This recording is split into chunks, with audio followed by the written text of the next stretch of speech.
सरिता के चाय पीते ही उसको नशा होने लगा। वो बेहोश होके जमींदार की बाहों में जा गिरी। अब सरिता की सांसें जमींदार की सांसों के साथ आलिंगन कर रही थीं। जमींदार ने सरिता को बेड पे लिटाया। उसने समय न बर्बाद करते हुए सरिता के कपड़े उतार दिए और उसके गोरे और गठीले बदन को आजाद कर दिया। जमींदार वहीं खड़े होके सरिता के जिस्म की खूबसूरती को निहार रहा था और कुछ न सोचते हुए उसके जिस्म पर टूट पड़ा। और नमस्कार दोस्तों, आज की इस रोमांचक कहानी में आप सबका स्वागत है। सरिता एक छोटे से गांव में रहती थी। कुछ दिनों पहले ही उसके पति रमेश का एक लंबी बीमारी की वजह से देहांत हो गया था। उसका एक 5 साल का बेटा था जिसका नाम राहुल था। वो अकेले ही राहुल को पाल रही थी। सरिता अब बहुत ही परेशान रहने लगी थी, क्योंकि वो इस लायक भी नहीं थी कि अपने बेटे का पेट भर सके। उसके पास कमाई का कोई जरिया नहीं था। राहुल के पापा की छोटी सी जमीन थी, उससे ही घर चलता था। कई साल पहले उस गांव में सूखा पड़ा था, जिस वजह से खेत में अनाज नहीं हुआ था। तब घर चलाने के लिए रमेश ने गांव के जमींदार से कर्ज लिया था। कुछ सालों बाद कर्जा वापस न चुकाने की वजह से रमेश का खेत उस जमींदार ने हड़प लिया। सरिता दिखने में बेहद खूबसूरत थी। उसका गोरा रंग, गठीला बदन किसी भी आदमी की नीयत खराब कर सकता था। जमींदार की नीयत भी उस पर पहले से ही खराब थी और रमेश की मौत के बाद तो उसे इतना अच्छा मौका मिल गया था। जमींदार अब उस मौके की तलाश में था कि वो कैसे सरिता पर अपना हाथ फेर सके।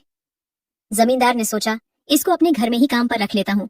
कोई अच्छा सा मौका हाथ लग ही जाएगा, इसको काम भी मिल जाएगा और ये मेरी नजरों के सामने भी बनी रहेगी। उसने सरिता से बोला, तुम मेरे घर आकर काम कर लिया करो।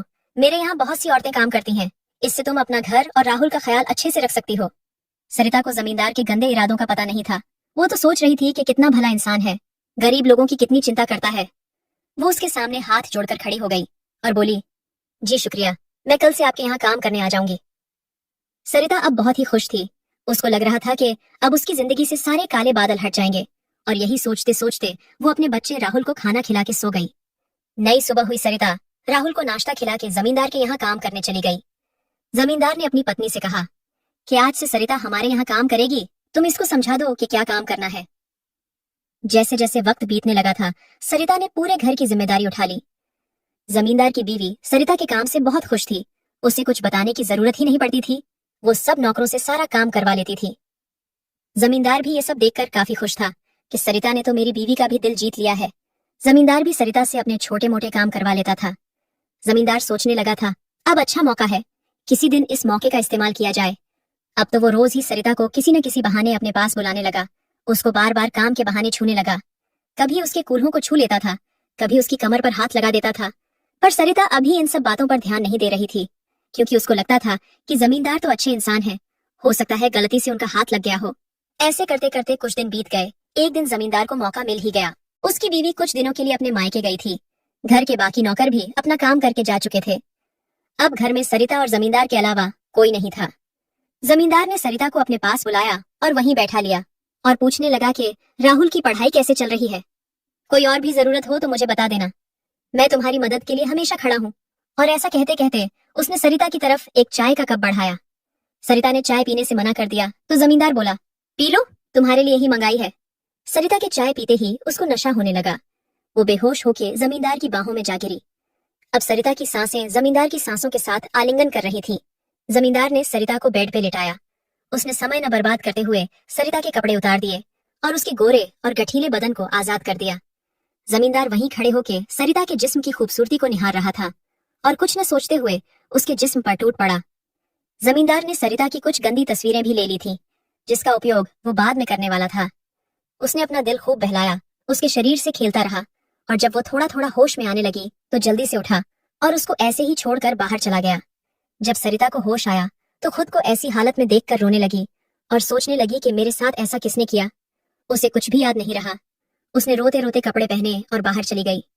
आज जमींदार बहुत खुश था, क्योंकि इतने दिनों की मेहनत सफल जो हुई थी। बोला, आज क्या मस्त मजा आया, इससे पहले तो ऐसा मजा कभी आया ही नहीं था। अब तो रोज उसके ऐसे ही मजे लूंगा। और उधर सरिता ये सोच सोच के परेशान थी कि मेरे साथ ऐसी घिनौनी हरकत किसने की। उसको जमींदार पर बिल्कुल भी शक नहीं था कि वो ये सब कुछ कर सकता है। वो परेशान होती रही, उसे चैन नहीं आ रहा था। सुबह जमींदार के घर गई। जमींदार उसको देखता और मुस्कुरा देता था तो वो भी मुस्कुरा देती थी, पर वो ये समझ नहीं पा रही थी कि उनकी मुस्कुराहट का राज क्या है। घर का काम खत्म करके वो चाय लेकर गई तो जमींदार खुश हो गया और उसको बैठने के लिए बोला। वो भी पास ही बैठ गई। जमींदार ने कुछ न सोचते ही सरिता की कमर में हाथ डाल दिया और उसको ऐसे पकड़ा जिससे वो खुद को हिला भी नहीं पा रही थी। वो बोली, सेठ जी, आप ये क्या कर रहे हो? ये सब आपको शोभा नहीं देता। सेठ बोला, तुझे कैसे छोड़ दूं? तू तो बहुत नशीली है, कल का नशा अभी तक नहीं उतरा है मेरा। तू मुझे आज भी खुश कर दे तो मजा आ जाएगा।